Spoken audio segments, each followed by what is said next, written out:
Hello students, मेरा नाम आदित्य है and you all are very welcome on this channel. तो कैसे हैं आप लोग? ठीक है, बढ़िया है, खुश है। चलिए, आज का जो लेक्चर है, आज का लेक्चर हम लोग का क्लास 9th का ज्योमेट्री से रिलेटेड रहेगा। इसका लेक्चर 1 हम बना चुके हैं, आप लोग भी देखे होंगे। तो उसमें हम लोग क्या पढ़े थे? उसमें हम लोग बेसिकली पढ़े थे लाइंस क्या होता है, लाइंस कितना कितना तरह का होता है, कौन सा लाइंस क्या होता है, किसका क्या कैरेक्टरिस्टिक्स होता है, प्रॉपर्टीज होता है, वो सब पढ़े थे। आज का जो लेक्चर है, आज का लेक्चर हम लोग का जो बेसिकली है वो एंगल से रिलेटेड रहेगा कि एंगल्स क्या होता है, कौन सा एंगल को क्या बोलते हैं, और कुछ कुछ प्रॉपर्टीज जो एंगल के साथ होता है वो सब हम लोग करेंगे। उसके बाद कुछ सवाल को करेंगे। ठीक, तो आप कॉपी और पेन लेकर रेडी हो जाए, आराम से सीखते रहे, एकदम मन को शांत होके आराम से ध्यान दे चीज पर, एक एक चीज पर। ठीक है, तो कुछ देर कॉन्शियस लेवल पे आप रहे, होश में रहे। ठीक, चलिए, सबसे पहला बात यह है कि एंगल्स क्या होता है। सबसे पहला बेसिक चीज कि सर एंगल्स बनता कैसे है, तो हम आपको समझाते हैं, समझिएगा बात को। आपको यह होता है कि इसको आप क्या बोलते थे, पहले आप ये बताइए मेरे को। सर आप बोलते थे ना कि सर एक लाइन है जिसका एक एंड पॉइंट है और ये एरो लगा हुआ है। तो एरो का मतलब क्या होता था लाइंस में? जब हम लोग पढ़ते थे, एरो का मतलब होता था कि लाइंस आगे इन्फिनिटी तक अप्रोच करेगा, एंड पॉइंट है ही नहीं। और इसको हम लोग क्या बोलते थे? इसको हम लोग बोलते थे रे। आप अच्छा से जाके लेक्चर को देखिएगा, इसको हम लोग बोलते थे रे। ठीक, तो ये रे था मेरा। फिर एक रे हम ड्रॉ किया लाइक दिस। हम क्या बोले? हम दो गो रे बनाए। ठीक है, तो दोनों रे के बीच में जो ये चीज फॉर्म हो रहा है ना सर, ये चीज, ये इसी को हम लोग एंगल्स बोल देते हैं। समझ में आ रहा है मेरा बात? दो रे के बीच में जो चीज फॉर्म हो रहा है उसी को हम लोग एंगल्स बोल देते हैं। अब एक बात आप गौर कीजिएगा सर, एक तो ये बन रहा है, दूसरा ये भी तो बन रहा है सर, ये भी तो बन रहा है। तो मान लेते हैं इसका नाम हम अल्फा। तो हम क्या बोलेंगे कि दो रे से जो फॉर्म होता है फिगर, उसको हम लोग बोलते हैं एंगल। यही बात यहां लिखा हुआ है क्या कि व्हेन टू रे originate from A same point. देखिए आप, ये एक रे, इस पॉइंट का नाम दे दिए हम फॉर एग्जांपल ओ, इसका नाम दे दिए ए, ओ ए एक रे है, और इसका नाम दे दिए बी, ओ बी एक रे है। ठीक, तो बोल रहा है जब दो रे ओरिजिनेट करता है, कहां से? सेम पॉइंट से। जब दो रे ओरिजिनेट कर रहा है कहां से? सेम पॉइंट से, then an angle is form. तब जो फॉर्म होता है एंगल फॉर्म होता है। तो आप इस कंफ्यूजन में कभी मत रहिएगा कि सर एंगल जो फॉर्म होता है सिर्फ एगो यही फॉर्म होता है, ये दोनों, ये वाला जो होता है ये भी एक एंगल होता है, और इससे ये बड़ा होता है। इसके बारे में डिटेल में हम लोग सब कुछ समझेंगे, रिफ्लेक्स एंगल क्या होता है, कैसे होता है, उसी का प्रॉपर्टी में सब बात करेंगे। ठीक, तो अभी फिलहाल आपको इतना बात याद रखना है कि इसमें क्या सर, सबसे पहला बात जो मेरा ओ ए है, मैं यहां लिख देता हूं, यहां पर सबसे पहला बात क्या है कि सर मेरा ओ ए एंड ओ बी, और वो दोनों कैसा है सर? एक रे है, तो ऊपर में चिन्ह दे दिए रे का। ओ ए एक रे है और ओ बी एक रे है। ठीक है, are called arms of an angle.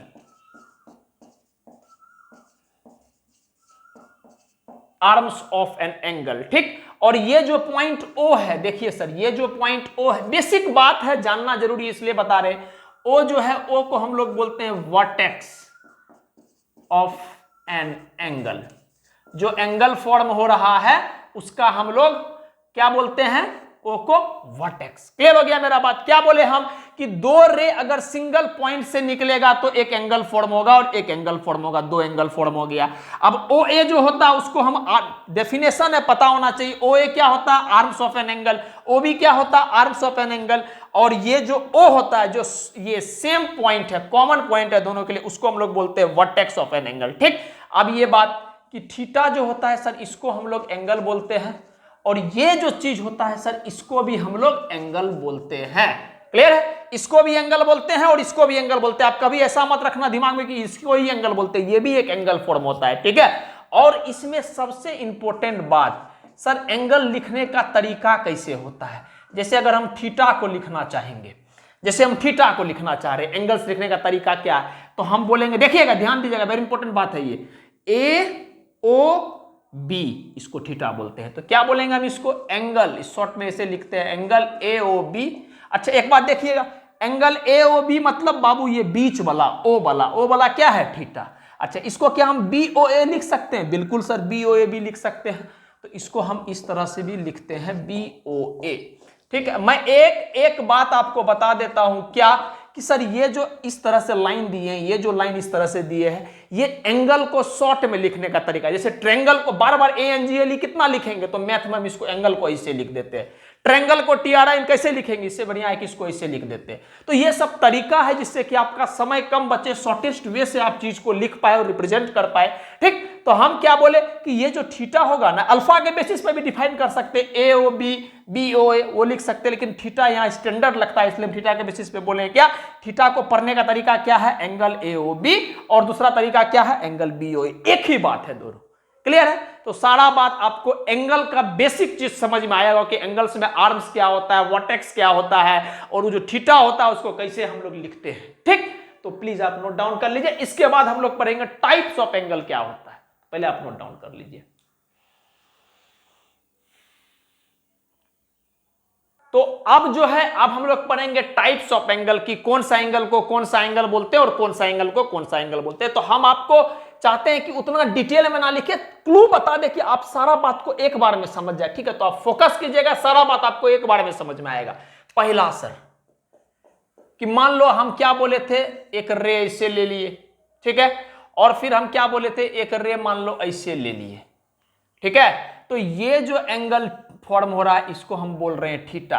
तो अगर थीटा मेरा 90 डिग्री से कम होगा और 0 डिग्री से ज्यादा होगा, सर 0 डिग्री हो जाएगा तब तो एंगल ही नहीं फॉर्म हो पाएगा, ऐसे दोनों सीधा हो जाएगा। तो जब 90 डिग्री से कम होगा और 0 डिग्री से ज्यादा होगा तब हम इस केस को बोल देते हैं एक्यूट एंगल। समझ में आया मेरा बात? देखिए समझिएगा आप, 90 डिग्री का मतलब क्या होता है, 90 डिग्री को समझ जाइएगा, सारा खेम हो गया। देखिए 90 डिग्री का मतलब क्या होता है, लाइक दिस, इस तरह से एकदम सीधा इस पे गिरता है, परपेंडिकुलर, थोड़ा बहुत आप जानते भी होंगे। तो आप देखिए सर, ये एंगल अगर ऐसे बन रहा है तो ये तो हो गया बेस वाला साइड, ये वाला हो गया परपेंडिकुलर। 90 डिग्री क्या है, ऐसे आ रहा है, इससे थोड़ा सा ज्यादा इतना और जुड़ेगा तब तो 90 डिग्री बनेगा। तो क्या ये एंगल 0 मतलब इस पे ऐसे है, तो 0 से ज्यादा है और किससे कम है, 90 से कम है। क्लियर हो गया मेरा बात? तो अगर 0 से ज्यादा है, 90 से कम है, तो उसको हम लोग एक्यूट एंगल बोल देते हैं। क्लियर? नेक्स्ट, ये कम समय में चीज को ज्यादा समझने का तरीका, इस वजह से हम फिगर में बता रहे हैं। और साइंस बोलता है या फिलोसॉफी भी बोलता है कि अगर आपको कोई चीज का दर्शन हो जाता है, अगर आप किसी भी चीज को इमेज के फॉर्म में देख लेते हैं, समझ जाते हैं, तो उस चीज आपके दिमाग में ज्यादा दिन तक प्रिंट रहता है। ठीक, तो वही काम को मैं यहां कर रहा हूं। अच्छा, अब मेरा क्या है कि हम ऐसे बोल दिए कि ये एंगल अब मेरा थीटा हो गया। ठीक, तो ये जो थीटा है सर, ये थीटा क्या है, 90 डिग्री हो जाएगा।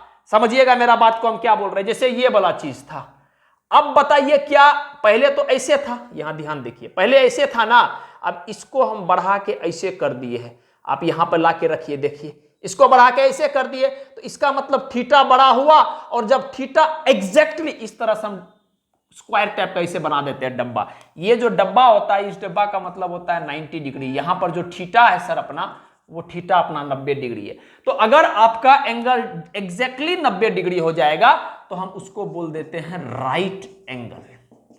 उसको हम लोग क्या बोल देते हैं, राइट एंगल। क्लियर है? चलिए तीसरा बात, अब हम क्या करेंगे समझिएगा। पहले हम क्या किए, एक एक बात समझना है। पहले हम क्या किए, मेरा एंगल ऐसे था, उसके बाद क्या किए, अब हम ऐसे कर दिए 90। तो 90 पे किए तो क्या मिल गया हमको, 90 डिग्री मिल गया। देखिए ना बाबू, 90 डिग्री मिल गया ना। अच्छा, अब हम क्या कर रहे हैं, 90 से भी बढ़ा रहे हैं, ऐसे पूरा ऐसे नहीं कर रहे हैं, 90 से थोड़ा ऐसे था, 90 से थोड़ा सा बढ़ा दिए। समझ में आ रहा है बात? 180 से छोटा और 90 से बड़ा, लाइक दिस। देखिए आप, 180 तो ऐसे सीधा हो जाएगा दोनों पैरेलल में, इस तरह सेंटी पैरेलल में। अब ये जो एंगल है, ये वाला एंगल, ये एंगल क्या है, 90 से ज्यादा, 180 से छोटा, तो कुछ इस तरह से बनेगा। बस वही हम बना रहे हैं, आपको फील कराना चाह रहे हैं, इस वजह से हम आपके लिए इस तरह से लिख रहे हैं, कर रहे हैं कि आपको फील आना चाहिए चीज का। ठीक है, तो ये मेरा तीसरा हो गया। तो मान लेते हैं ये वाला भी एंगल थीटा।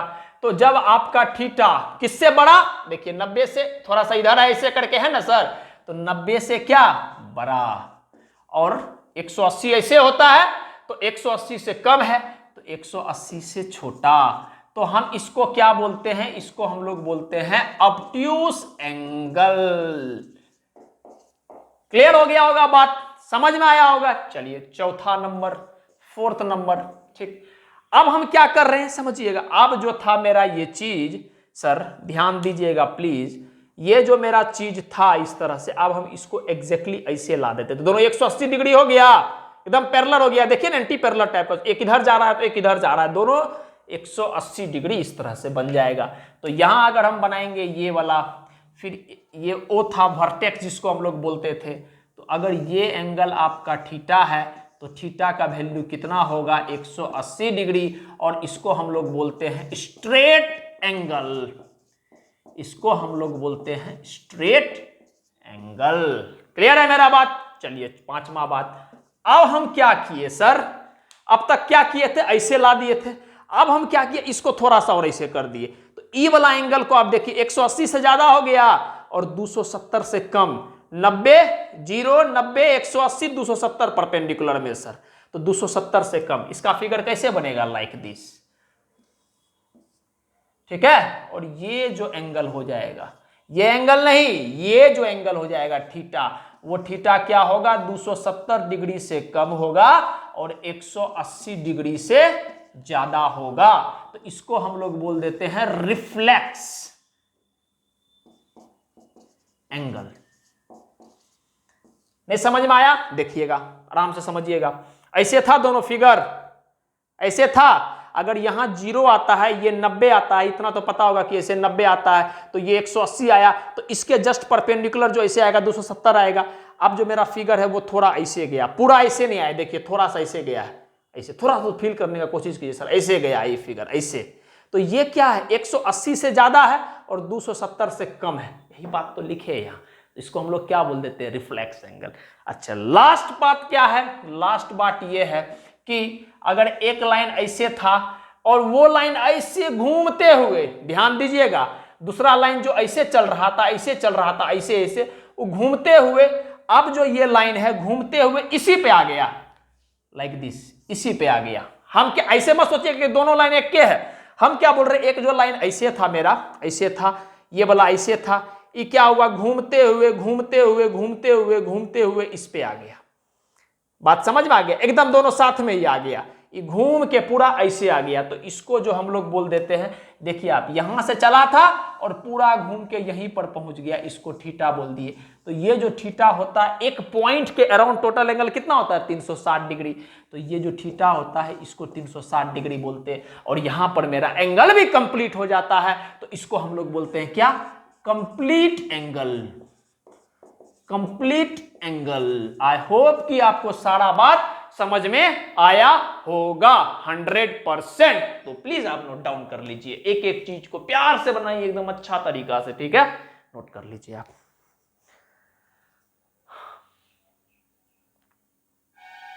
तो टाइप्स ऑफ एंगल पढ़ लिए, अब टाइप्स ऑफ एंगल के बाद हम लोग का ये बेसिक चीज रहता है कॉन्सेप्ट की, कंप्लीमेंट्री एंगल और सप्लीमेंट्री एंगल क्या होता है, ठीक। अब इस पे है कि सवाल भी आता, आप देखेंगे आपके बुक में एक्सरसाइज वगैरह भी होगा, तो कंप्लीमेंट्री एंगल क्या होता है और सप्लीमेंट्री एंगल क्या होता है, इस चीज से रिलेटेड, ठीक है। तो आप इस बात को पहले तो आप डिफाइन बेसिस पे कर लीजिए कि कंप्लीमेंट्री एंगल होता है क्या और सप्लीमेंट्री एंगल होता है। तो हम इसको इस तरह से डिवाइड कर लिए, आसान रहेगा लिखने में। पहले डिफाइन करते हैं। सबसे पहला बात, कंप्लीमेंट्री एंगल और सप्लीमेंट्री एंगल हम दो एंगल के लिए डिफाइन करते हैं खास करके। ऐसा नहीं कि आप 3 के लिए नहीं कर सकते, 4 के लिए नहीं कर सकते, अगर पांचों जोड़ के भी उतना पूरेगा तो सबको हम कंप्लीमेंट्री बोल सकते हैं, लेकिन कंडीशन इज दैट कि जो स्टैंडर्ड डेफिनेशन होता है वो 2 एंगल के लिए डिफाइंड होता है, ठीक। तो जैसे यहां पर देखिए कि 2 एंगल्स, इसका डेफिनेशन में लिखा रहा हूं, 2 angles are said to be complementary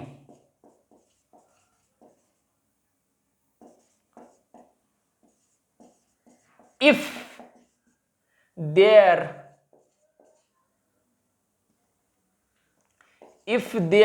sum is 90 degree. 2 angle को हम सप्लीमेंट्री बोलेंगे जब यहां पर क्या बोले, दोनों का सम 90 डिग्री होगा। एग्जाम्पल सर, एग्जाम्पल समझते हैं। जैसे आप बताइए 45 डिग्री एंड 45 डिग्री, क्या ये दोनों कंप्लीमेंट्री है? सर एक मिनट देखना पड़ेगा, पहले दोनों का सम जोड़ के 90 आ रहा है कि नहीं, 45 + 45 90, बिल्कुल। इसका मतलब सर यस, ये दोनों कंप्लीमेंट्री एंगल है। नेक्स्ट एग्जांपल ले लिया आप 85 डिग्री एंड 15 डिग्री। क्या ये कंप्लीमेंट्री है सर? एक मिनट सर, दोनों को जोड़ने दीजिए सर, जोड़े दोनों को 90 डिग्री। बिल्कुल सर, दोनों एक दूसरे का कंप्लीमेंट्री एंगल है। क्लियर हो गया बात? अच्छा, उसी तरह हम क्या बोलेंगे, 1 degree and 1 degree and what, 1 degree and 89 degree. ठीक है, अगर हम बोलेंगे 1 एक मेरा डिग्री है, एंगल है, तो इसका कंप्लीमेंट्री एंगल क्या होगा सर? कंप्लीमेंट्री एंगल क्या होगा? मतलब दोनों जोड़ के 90 होना चाहिए, तो इसके साथ तो 89 जुड़ेगा तभी तो 90 होगा। इसका मतलब पक्का है कि sir 89 degree will be it's complementary angle. ठीक, और क्या दोनों कंप्लीमेंट्री है? 100% सर, दोनों कंप्लीमेंट्री एंगल है। क्लियर हो गया मेरा बात? और एक एग्जांपल आपको लिखा देते हैं, ऐसे ही जब आगे 10th में पढ़ेंगे तो आप समझाया जाएगा आपको कि sine theta, cos theta, tan theta, cot theta, sec theta और कोसेक थीटा। क्या? Tan theta and cot theta और क्या, और क्या बोलिए, sec theta and cosec theta. ये सब आपको बाद में पढ़ाया जाएगा, उसके आप चिंता मत करिए। तो ये सब आपस में क्या होता है? Complementary angle. जब वहां बताएंगे तो उस पॉइंट पे जब क्लिक करेंगे तो आपको समझ में, अच्छा ये सब कंप्लीमेंट्री एंगल होता है। ठीक, सप्लीमेंट्री एंगल क्या होता है? वही बात कि two angles are said to be what? Supplementary. Supplementary if their sum is, कितना होना चाहिए सम? 180 डिग्री। तो दो ही बात याद रखना है, कंप्लीमेंट्री मतलब सम 90 डिग्री होना चाहिए, सप्लीमेंट्री सम 180 डिग्री होना चाहिए। सर एग्जांपल करा दीजिए ना, एग्जांपल ले लो आप, 120 डिग्री। ठीक है, और दूसरा क्या होगा? बोलो बोलो, दूसरा एंगल क्या होगा? इसका सप्लीमेंट्री एंगल क्या होगा? आपको पता है ना कि दोनों का सम 180 होना चाहिए। तो 180 में अगर 120 को घटाएंगे तो 60 बचेगा ना सर, तो 60 मेरा इसका सप्लीमेंट्री एंगल हो जाएगा, या दोनों एक दूसरे का सप्लीमेंट्री एंगल है। नेक्स्ट बात, फिर एग्जांपल क्या करेंगे बोलिए आप? 90 डिग्री एंड 90 डिग्री। अब आप समझ गए, आप हमको बताइए 105 डिग्री का कितना होगा? तो आप बोलिएगा सर 75 डिग्री। 75 डिग्री होगा ना दोनों को जोड़ के 180। अच्छा, हम बोलेंगे 108 डिग्री का कितना होगा? तो आप बोलिएगा सर 72 डिग्री। तो आई होप चीज समझ में आ गया होगा क्या कि कंप्लीमेंट्री एंगल उस एंगल को बोलते हैं, उस दो एंगल को खास करके बोलते हैं डेफिनेशन फॉर्म में, कि जब उस दोनों का सम 180 डिग्री नहीं आता है, 90 डिग्री आता है। ठीक है, और सप्लीमेंट्री एंगल क्या बोलते हैं? दो एंगल को तब सप्लीमेंट्री एंगल बोलते हैं जब उस दोनों का सम क्या होता है? 180 डिग्री के बराबर होता है। तो प्लीज आप नोट कीजिए, कुछ सवाल हम लोग करेंगे कंप्लीमेंट्री एंगल्स और सप्लीमेंट्री एंगल्स पे। ठीक है, तो प्लीज आप नोट डाउन कर लीजिए। तो यहां पर आपका थियोरेटिकल पर्सपेक्टिव से आपका जो एंगल्स का कॉन्सेप्ट था वो खत्म हो गया। अब जो आपको नेक्स्ट वीडियो मिलेगा, वो नेक्स्ट वीडियो लेक्चर 3 के फॉर्म में जो मिलेगा, उसमें हम लोग एंगल से रिलेटेड कॉन्सेप्ट पे सवाल करेंगे, खास करके कंप्लीमेंट्री एंगल और सप्लीमेंट्री एंगल्स पे हम लोग सवाल करेंगे। क्लियर है? तो आपको उस सवाल जब मिलेगा एक अच्छा से अच्छा लेवल पर उस सवाल को हम लोग करा देंगे। और एक इंफॉर्मेशन अनाउंसमेंट हमको करना था आप लोगों के बीच, क्या कि सर आप लोग को जब मैं पढ़ा दूंगा, समअप हो जाएगा ये पार्टिकुलर चैप्टर, जैसे मान लीजिए अभी हम लोग ज्योमेट्री पढ़ रहे हैं क्लास 9 का, तो क्लास 9 का जब ज्योमेट्री खत्म होगा तो मैं आप लोगों के साथ पूरा का पूरा एनसीईआरटी, खास करके सिर्फ एनसीईआरटी, आप मल्टीपल बुक्स बनाइए डेट इज ओके, वो ठीक है, लेकिन मैं स्टैंडर्ड बुक जो हम लोग का सब जगह चलता है, मोस्टली बच्चा एनसीईआरटी करते होंगे, और मेरा ऐसा मानना है कि वो आपका फाउंडेशनल बुक है, बेसिक बुक है, तो आप उसको जरूर करें। ठीक है, तो मैं ये बोलना चाह रहा हूं, ठीक है, तो बस मैं यही बोलूंगा लास्ट में कि आपको एक प्रॉपर तरीका से सिर्फ एनसीईआरटी में बोल रहा, एनसीईआरटी, और उसके बेसिस पर और डिमांड आएगा कि सर आरडी शर्मा कर दीजिए या एनटीएससी का सवाल को करवा दीजिए, तो उस बेसिस पे जैसा डिमांड आएगा उसको हम फुलफिल करेंगे और अपने तह से जितना आपका मदद कर पाए उतना हम करने की कोशिश करेंगे। बट फिलहाल मैं ये बोल रहा हूं कि चैप्टर जब आपका खत्म हो जाएगा तो एनसीईआरटी का मैं एक एक सिंगल सवाल को थोड़ा जल्द, अगर आसान से आसान सवाल भी है तो उसको मैं डिस्कशन कर दूंगा, और वो डिस्कशन आपको प्लेलिस्ट के रूप में एनसीईआरटी का मिल जाएगा क्लास 9th मैथ के लिए। ठीक है, तो आप पढ़ते रहिए, खुश रहिए, कहीं भी कोई भी हाल में मस्त रहिए, और कोशिश कीजिए कि अपने साथ जो भी आदमी है उसको आप खुश रखें। ठीक है, चलिए, थैंक यू।